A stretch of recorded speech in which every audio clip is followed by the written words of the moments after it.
بنتي تكون رجاله، لكن على قبل الوطن. سي الله يرضي عليك.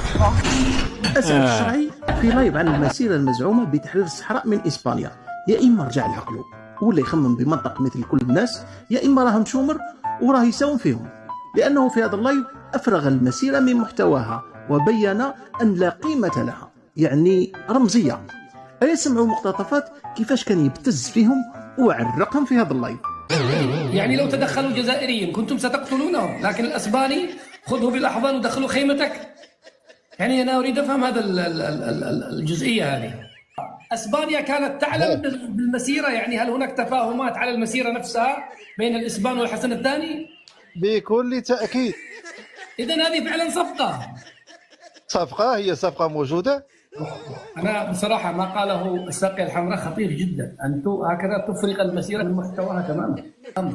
يعني أنا مفهومي للمسيرة أن الحسن الثاني قام بهذه المسيرة. سد المايك أخي شيخ البدو دقيقة. وأجبر الإسبان، أنا الذي فهمته أنه هذا الزحف البشري 350,000 هو من أجبر الإسبان وأضعهم أمام أمر الواقع، وتم تحرير المسيرة الصحراء بهذه المسيرة. لكن أن كما قال شيخ الساقية الحمراء أن إسبانيا متفقة مع الحسن الثاني على تسيير هذه المسيرة، أين قيمتها؟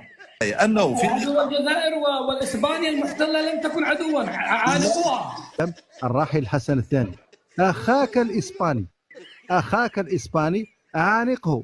معنى ذاك أنه متأكد الحسن الثاني أن إسبانيا المستعمرة السابقة لن يصدر منها أي أمر ضد المسيرة الخضراء. هو أعلمهم أن هناك مسيرة خضراء ومن 16 ما قيمتها إذا الحسن الثاني يعلم أن الإسبان لن يمسوها؟ ما قيمتها؟ بحاجة إلى من يفسر خطاب الملك. أنا كلامكم غير مقنع إطلاقا. الإشكال عندي، لا هي الشبهة عندك، قول لي الشبهة عندك. أن المحتل متفق مع صاحب الأرض على أنه تعال بمسيرة وعانقني وعانقك، وعلى أساس أنك حررتها. وين قيمة المسيرة؟ القيمة المعنوية. أنت تريد أن تقول هذا الكلام، فلماذا المسيرة إذا في اتفاقات وضمانات لماذا جمع 350,000 من غرض منها؟